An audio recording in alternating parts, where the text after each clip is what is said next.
because there is so much of stigma around mental disorders and mental illness, that people who have survived a mental disorder or are actually suffering from one, they don't speak up because of the fear of being judged, because of the fear of losing employment, losing their marriage. There's so many things in society kind of ostracizing them.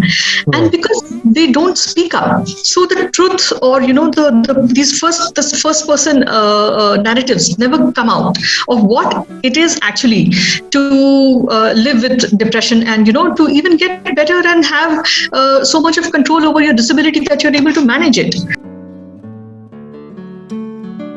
Hello and welcome to another episode of Leisurely Baatein. My guest today is Mrs. Shubhrata Prakash, author of the book The D Word, A Survivor's Guide. She is an IRS officer and currently serving as director at NITI Aayog. She is speaking to us in her personal capacity. Shubrata, welcome to Leisurely Baatein. How are you doing? Hi Shubhadeep, a very good afternoon to you and to everyone else who has tuned in today. It's a good, bright and sunny day today, and everything's well, and thank you very much for having me on Leisurely Baatein, and I hope to have a really good conversation with you today. Absolutely. So looking forward to, Shubrata, I just finished reading your book last week, The D Word, and one of the things that I wanted to share with you that it's truly a very honest and a brave effort, the way you put the book together. What I wanted to first ask you is, what made you decide to write the D Word, and your journey of the whole the D effect, and how you overcame it? Actually, I started writing the D Word. In fact, all of it was written during a really, really dark period in my life. I was in the middle of a severe episode of major depressive disorder, and I had been trying medication, therapy, etc. So somehow nothing was working for me. I was still not getting better. And when my therapist and my family, whenever we used to sit together and try to figure out, okay, what is happening to me? Why am I not getting better, and how did I get here in the first place? So one of the things that we always came back to was that I wasn't finding enough avenues to express myself. And I've always been this creative person who used to write a lot, paint, dance, sing, there was a lot that used to be on in my life all the time. And then somehow during the course of my life, with the service, with work, etc., I had sort of lost touch with the creative side of me. And writing a book was suggested to me as a form of therapy by my therapist, by my family, and everyone was pushing me to do a little more of writing, to express myself, to get back that creativity that was there. So this was sometime in 2013 when I started writing a blog, and the blog was a general blog. It would have articles. I would sometimes write about mental health, sometimes a film review, a book review, whatever took my fancy at that point of time. But then we were also, there was also this thought in my mind, and everyone was pushing that, okay, do a little more of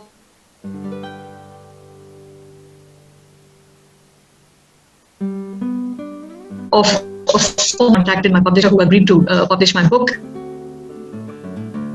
And when I was asked, okay, now that you want to write a book, what would you like to write about? So one of the first things that came to my mind was writing about my own journey, writing about what depression is. And I also give you the thoughts that occurred to me why I thought that I should write on depression. One is that when I was trying to find out what has happened to me, what is depression? Why am I feeling this way? What is this whole thing about? And how do I get better? I realized that there is very little known about this particular mental disorder in India. There are a lot of myths in society that, this is a choice, and someone who's not able to deal with their life gets depression, and someone who's weak in character. So these were not who I was. I was a very different person, person with a lot of strength all through life, who got there simply because of who I was. And I wanted to dispel these myths, at the same time give out information that what is it exactly, and what does someone who has depression, what do they go through when they have it. So this, and also the fact that there's a lot of stigma attached to mental health, to mental disorders, and depression in particular. And the stigma somehow is so pervasive in society. I was getting a lot of messages from different people, well-meaning people, relatives, family, friends, who were telling me to be brave and to be strong, and get out of bed and do things. And somehow people did not understand that this is the disability that depression brings. Just like you have a broken leg, you cannot dance. That's the disability with a broken leg. So when you have depression, something changes in your brain, and one of the disabilities is not being able to go about your business as usual, socializing, meeting people. So I also wanted to take on this stigma, to fight it, because the stigma was hampering my own recovery, because all of these negative messages that I was getting about myself. In fact, in other words, people were telling me that I was not choosing to get better, which was not true. I was just so hard. So all of this all of this went into the thought process which brought about the book. And of course, I also wanted to stand up and say that, okay, if I have depression, it's not a choice, it's a disorder. It is something that has happened to me, and I'm trying to get better. I'm not ashamed. I have disability, but I'm not ashamed, because it's not something. It's not a character flaw. So all of these other thoughts that went into the writing of the D Word: A Survivor's Guide to Depression. Wonderful. I mean, in fact, what stands out with your book is you shared your day-wise breakup over a period of time, and how your journey, and the days when you're feeling good, days when you're not feeling good, how you handled, and all the trials and tribulations that people face, but often are silent about it, are inexpressive about it. And I think that's where it accumulates and the pressure builds, but in the fact that we cannot share it. And even when we share it, do we have someone who understands what we mean by it? And I think that's something which came out very well with your book, and it's truly a survivor's guide. So well done. Thank you very much for that. One of the things which when we talk about depression, when we hear about depression, and especially someone like you, who has been very vociferous and very open, and has done so much of work in terms of awareness of depression, and how the society should handle it and support it. Now, this thing is so silent, and so invisible. One of the things that came to my mind when I met you and when I read the book is nobody would have thought, looking at you and what you have achieved, that you could be depressed. Share with us your thoughts on this. There could be other people as well. We may not even, looking at them, we may not even know what they're going through, but they could be, depressed. They could be sad. What's your advice to them? How should they deal with it? Because often, what happens is people are labeled, like, if you're successful, depression cannot touch you. And that's why, I bring your example. Yes, thank you for that question, Shubhadeep. And that is, I will just start first with, talking about what is depression and how it can happen to anyone. Right. So depression is basically a mental disorder, and no one knows as on date why it happens or how it happens. It's not documented yet. There is a lot of research in neurosciences which is happening even as you and I talk on Leisurely Baatein. And maybe in a few years' time, we'll know, maybe a few decades. I don't know how much time it is going to take, because I keep giving this example that, nobody had seen a black hole 50 years back. People, would just know that black hole exists because of the calculations that are done. And the whole idea of so similarly, right now, no one can see inside a person's brain, but maybe with research, more will be known about what happens inside the brain. So with this, I always say that who can get depression? Well, anyone with a brain can get depression. And since all human beings are born with brains, so anyone can get depression. It's then there are these myths, that it's a first world problem. It is a rich person's problem, or the other way around too, that people who are weak, people who have problems in life, they get depression. Now it's really difficult to say, because as on date, most of the talk in the mental health community is around the intersectionality of depression, that there are certain biological factors, there are certain environmental factors like your so the sociological environment in which you live in, even the physical environment to some extent, and then of course it is also the psychological makeup of a person, the entire personality, the way you think, everything. So it's a biopsychosocial model that this is where it happens, but no one can say for sure why it will happen, to whom it will happen. It cannot be predicted.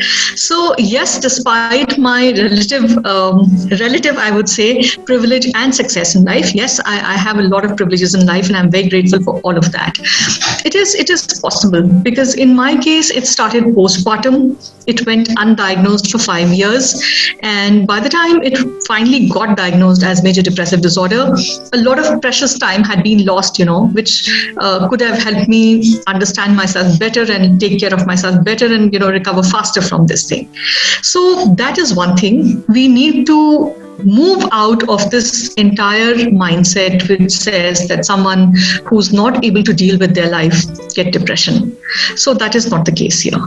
Second thing is that you asked me what is my advice to people who feel that they may have depression or who've actually maybe been diagnosed with major depressive disorder. So see, again, I would say that equip yourself with knowledge, because that is the biggest thing. There is a lot of material available on mental disorders, mental health, and depression. There are plenty of resources. My book is only one. There are so many books. There are so many websites. There's so many mental health advocates who keep talking about it on social media. So equip yourself with the knowledge, and also know that don't give in to the pressures of the world. The world tells you that you're weak and get up already. No, it's all right. You are a human being with a brain who fell ill. You are trying to recover. You need your time and space, and there is absolutely nothing wrong with wanting that. And to society at large, I would say that, what if a person is weak? Do we as a society leave behind our sick and weak? We don't. We lift everyone up. That's the only way that we all can move forward. When each and every person has the power to take care of themselves and not be labeled depressed or weak and all those labels that go with mental illness. And in fact, in terms of mental disorders, if it was possible to put them in some kind of hierarchy, I think depression is still one of the lighter wraps. There are more severe cases of mental illness, and I would also like to tell everyone that there are people who have mental illness, who have mental disorders, and they still manage to live a productive life if they just have a little bit of support from society, from family, from people around them. So that also is possible. Absolutely. And one of the things reading your book, it came out very evident, and one of the key factors of your turnaround and how you dealt with depression has been the support from your family and friends. So how would question is how would one's family and friends how can they help if they see someone with signs of depression, what would be their way of handling or supporting someone they may know, and maybe someone who's watching, people who are watching this particular episode and who may know someone who may look depressive, how would they support someone without being making people conscious?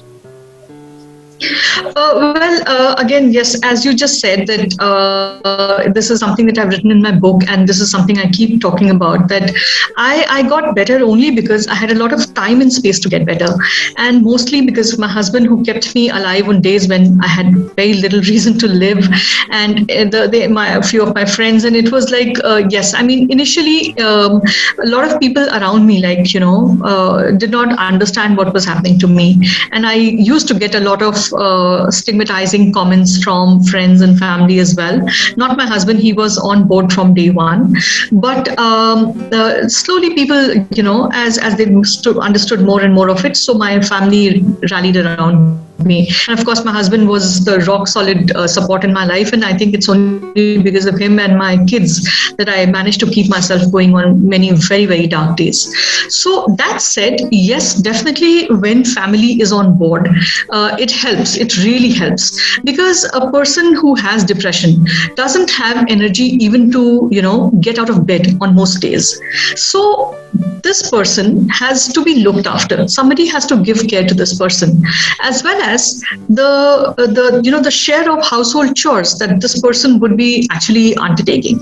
That also falls on other people. Like, if I was on the days I could not get out of bed, my husband had to ensure that he would somehow pull me physically and make me sit in a chair, and my food would be brought to me there. So keeping me alive, as well as taking care of my children. They were very small. I couldn't take care of them on those particular days. So he had to fill in for that. So this is important.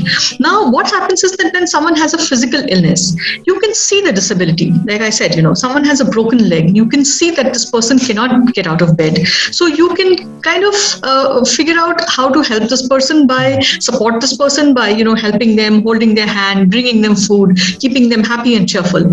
Unfortunately, for mental disorders like depression, now the disability is not visible. People cannot see inside the brain, so people cannot see why this person who has intact legs and hands and everything is not able to get out of bed. So people usually leave you be. That okay, if this is the way you want to play it, if this is the way you want to be, you be there, we don't care. So that's not the way to handle things, because the person who's lying in bed actually has a disability. They don't have energy or the will or any of it, and it's not their fault. So the families and friends, I would just say that please do get out of the mindset that it's the person's fault. The person who has depression, it is their fault that they're lying in bed, or they're feeling the way they are feeling, because you cannot see inside the brain. So that, of course, is there, and you have to support them. You have to support them through the days. There are days you will have to virtually will them to live. So it's a lot of hard work. It's not easy. I have said this in my book as well. I keep saying this. But then illness is never easy, right? If it's a physical illness, it doesn't make it any easier. Right. So this is a mental illness. Just because you cannot see it doesn't mean it does not exist. Right. So it is absolutely very, very important for family to provide all the support that is required. And also, there's something I wanted to say, that do not judge, because that's also very important. Families and friends, often they judge, and they offer stigmatizing advice, and they ask questions for which the person who's suffering has no answers. Right. And if only you have a loving and non-judgmental approach towards someone with depression, that really helps. And more so, I would emphasize in the case of children, because please understand that children do not even have the agency. They don't have the language that they can use to express what they're feeling. They would not be able to say that they have depression or something. They would only maybe act out, or you just don't know. Every child will also exhibit and manifest the depressive symptoms in different ways, and the child cannot even choose to go to a psychiatrist or a psychologist or a counselor. You have to help the child. You have to understand, and you have to stop saying things like, oh, I'm stop the drama already. You have to be very supportive, especially as parents. Absolutely, and I think it's a very powerful, statement that you make, and that leads me to my next question, which is, are we as a nation, both as a society and in our modern workplaces, tolerant towards or aware and accept mental health as a serious, issue that we could be facing, and how do we build awareness? That's a very, very important question, Shubhadeep, because this is a dilemma that's there in society. See, what I have been saying all along is that stigma and silence, they are those vicious. They form a vicious cycle. It's almost like a serpent eating its own tail.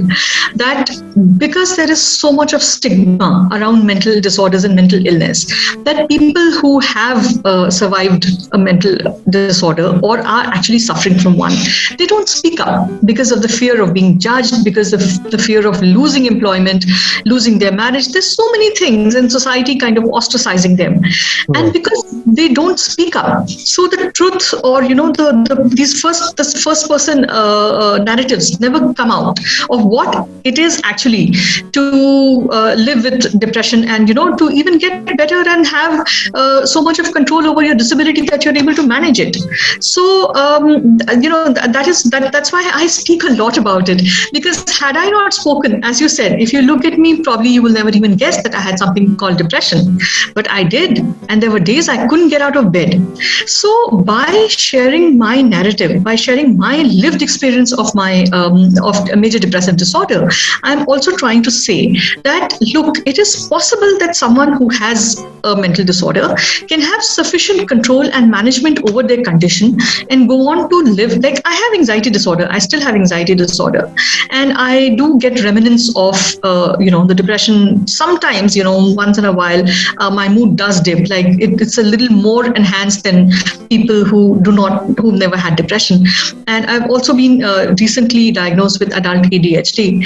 So I have all this diagnosis with me, and it's not easy. It's not easy every day to go to office and work for 10 hours, 12 hours. But with a lot of effort, I'm able to do that. And I'm not a hero. I'm not the only person. There are a lot of people who have mental disorders, who have disability arising from these disorders. They may not disclose it, of course, and that's also a choice. That's absolutely fine. Nobody should feel obliged to speak out just because I have spoken about it or someone else has spoken about it, because everyone's circumstances are different. So these people also, all of us are managing to be functional in our daily life despite all this disability. So this is something that needs to go out if we are to break the stigma.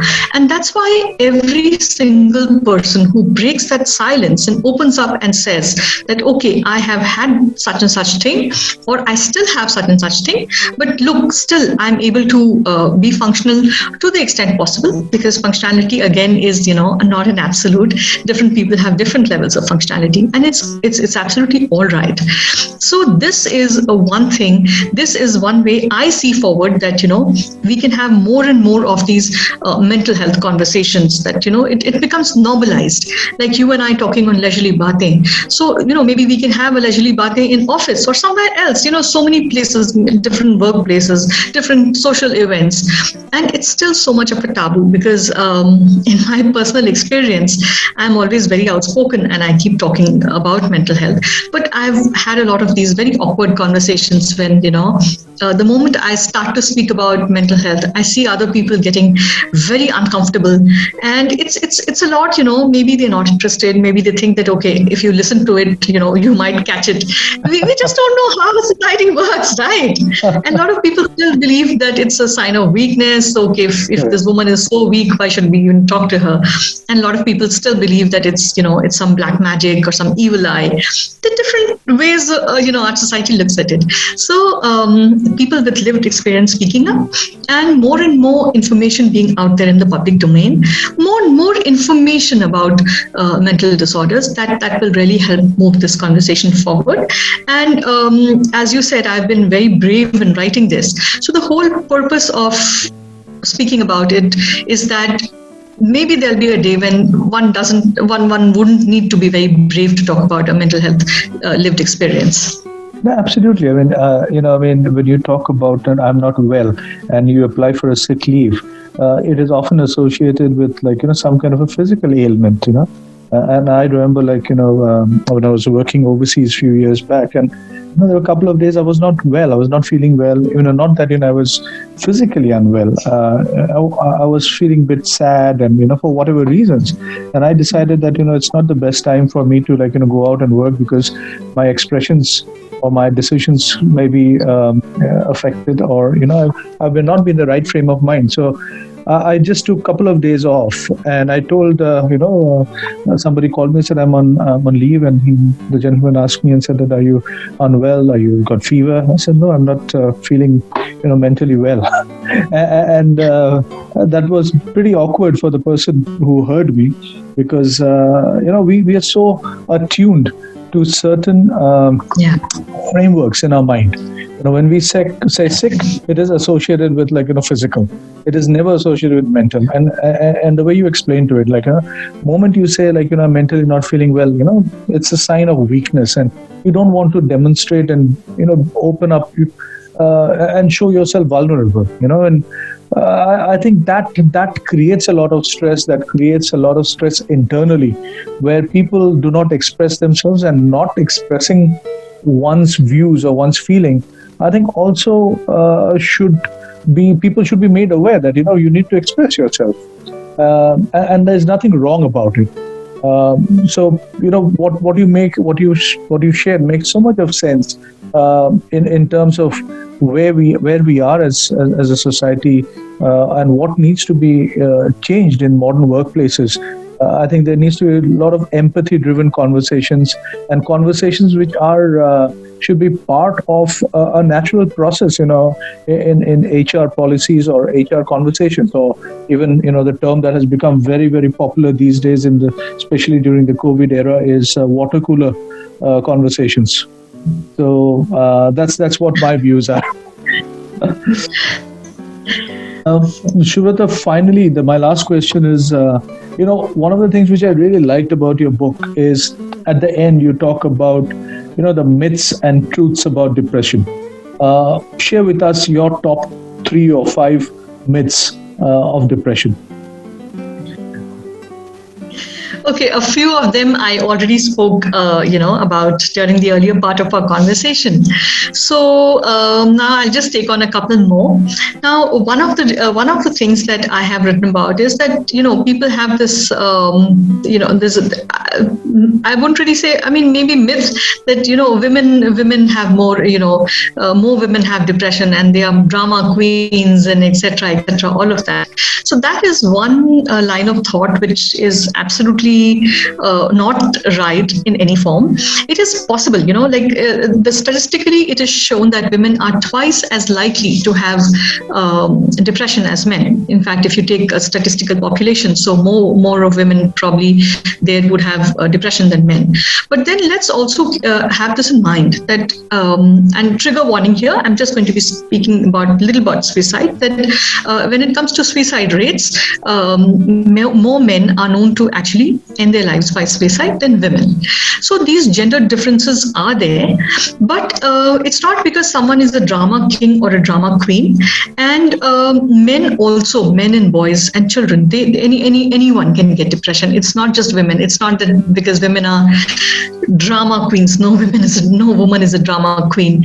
Women can have depression, so can have men, so can have children. So that's one of the things. Second thing is that, and on the same, just continuing with that, is that, men find it a little more difficult to accept and express when they have depression, because of this entire gender stereotype of men being strong and, all of it. So that kind of hinders men from talking more about depression or admitting to the fact, or even seeking help for their depression. So that's one thing. Now, another would be that, often we say ki, acha, this is a new age, this a new age phenomena. And then, people in our times, in the olden times, we didn't know what was depression. And now you look at even children, they will say it's a new fad and this and that. And in fact, in one of my talks, somebody even asked me that a lot of celebrities are opening up about depression. So depression has suddenly become very glamorous. And just look at the language that's being used. It's absolutely so stigmatizing. Because see, let us just also admit that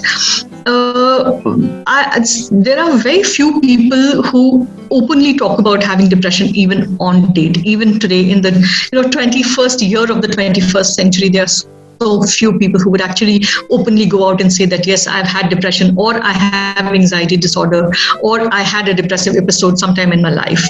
So just imagine maybe 50 years earlier, whoever would have opened up about having depression. I don't think it would have been, socially acceptable. So even in terms of percentage, I mean, let's forget the fact that the population 50 years ago was nothing like what it is now. We have such a huge population. So even if we don't talk about absolute numbers, even if we talk about percentage of population, it's also because more people are openly talking about it. And even children, yes, why not? Children as young as 14 also have been reported to have depression. And since the cause is not known, we don't know who's going to get it. So, and then the third myth that I would like to address is that people even now, like even after I've talked about the biopsychosocial model of depression, and I've said it so many times that, nobody really knows what causes depression.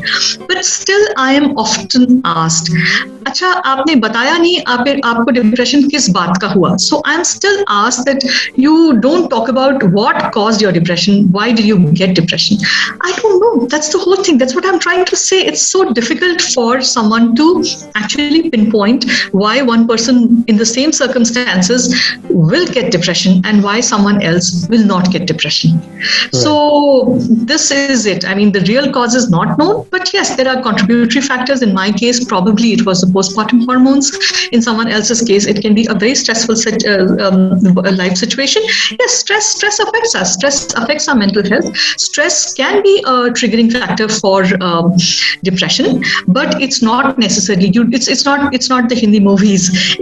I'm sorry to say that, but that's how I've seen it. That someone suffers a setback in life and they get depression. No, it doesn't happen like that. It can happen to anyone, even without a major setback in life.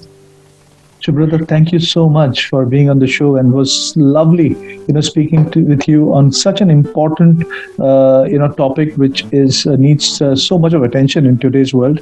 I wish you all the very best and look forward to meeting you soon and shortly over a cup of coffee and continuing our leisurely bate. Thank you, Shubhadi. Thank you for so much for having me on your show, for this opportunity again to have this conversation on mental health. And yes, that coffee is certainly due. We'll catch up on it one day.